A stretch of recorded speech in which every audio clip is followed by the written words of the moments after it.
بادرنګ راواخلئ، پاک یې ومینځئ. د هغې نه وروسته یې په یو کاسه کې واچوئ چې لږ اوبه پکې سوډا باندې همچنان پاک ومینځئ. د هغې نه وروسته همدغه بادرنګ راواخلئ، ټوټه ټوټه یې کئ، یو طرف ته یې کیږدئ.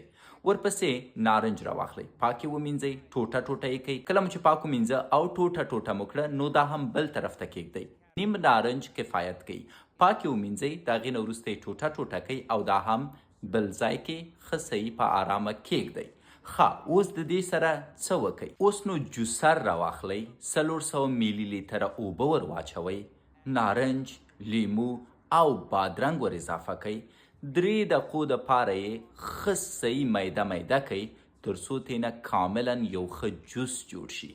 پای کې به یې ښایسته د یو جال نه وباسئ تر څو یوازې تاسو جوس ترلاسه کوئ، نه کوم بل څه. د هغې نه وروسته دا نوشیجان کئ. اوس که 2 ورځو دپاره دا جوس هره ورځ یو ځل وکاروئ، ستاسو د سترګو دید به په چټکۍ سره بدلون وکړي او دقیقا په لومړۍ ورځ به تاسو په کومنټونو کې مانه مننه وکئ. پس که غواړئ چې سترګو مو روښانه اوسي، ځواکمنې اوسي، د درد نه په امان اوسي، هرومرو په ورځ کې یو ځل دا ارزان بیه جوس وڅښئ.